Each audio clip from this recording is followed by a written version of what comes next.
Je suis Laurent Vinclair, médecin du sport et médecin de l'équipe de France de judo.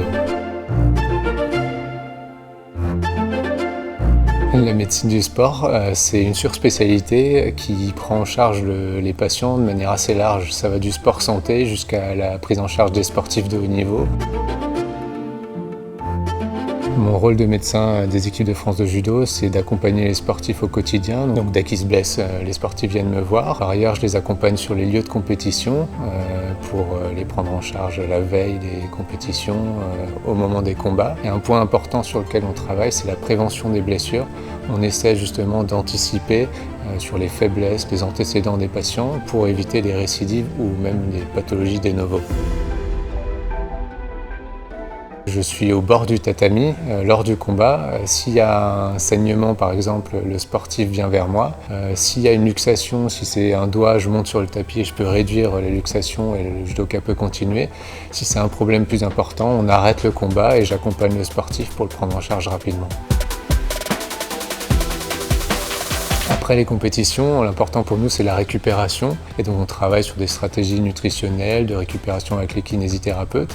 Parfois, il y a des pathologies traumatiques liées au combat et donc on les prend en charge. Et parfois, sur des compétitions, on peut être blessé tout simplement. Et donc là, nous, on prend en charge rapidement les sportifs pour pouvoir se projeter déjà sur les prochaines échéances sans problème. La pratique du sport régulière, notamment pour les asthmatiques, elle est positive puisqu'on va augmenter ses capacités cardiologiques mais aussi ventilatoires. Et donc c'est ce qu'il faut recommander finalement aux patients asthmatiques. À défaut, parfois on leur dit non, ne faites pas de sport et c'est pas le bon discours à mon sens.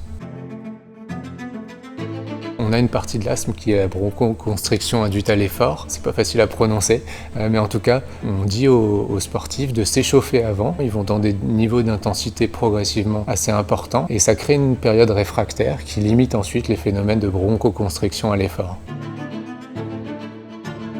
On utilise surtout les antihistaminiques pour les réguler au quotidien. On est très sollicité pour faire la prescription de ce type de molécules qui ne sont pas du tout considérées comme dopantes. Parfois, on est obligé par contre d'utiliser des corticoïdes. En revanche, les corticoïdes par voie orale là, sont interdits en compétition.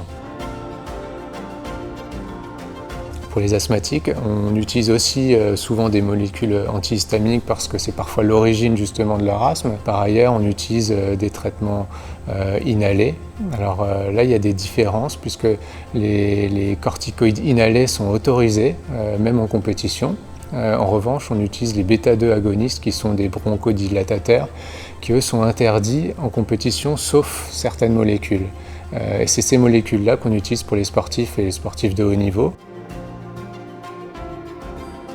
On utilise en priorité les produits autorisés, à des quantités autorisées. On a une stratégie thérapeutique qui parfois peut être épuisée parce que c'est insuffisant. Si on passe à des molécules qui sont considérées comme interdites en compétition, on a le droit de faire une demande d'autorisation d'usage thérapeutique à la FLD. Cette autorisation est donnée et donc les sportifs peuvent participer à des compétitions en utilisant des produits qui seraient considérés comme interdits, mais là qui sont nécessaires pour restaurer une vie normale.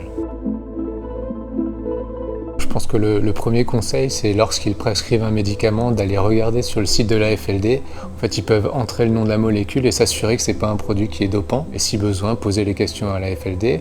Après, c'est vrai qu'ils reçoivent peut-être beaucoup de jeunes enfants qui décrivent des dyspnées d'effort. C'est donc d'avoir cette vigilance.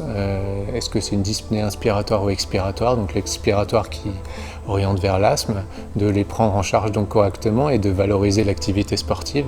Ça, je pense que c'est important. Peut-être le dernier point, sur les antihistaminiques, on utilise souvent des molécules qui peuvent fatiguer.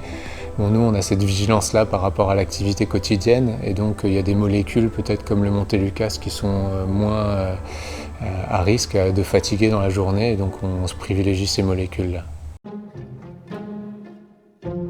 Alors si un asthmatique voulait faire du sport de haut niveau, je dirais qu'il n'y a pas de limite. Justement, on a des sportifs médaillés internationaux au sein de la Fédération française de judo. C'est des bons exemples.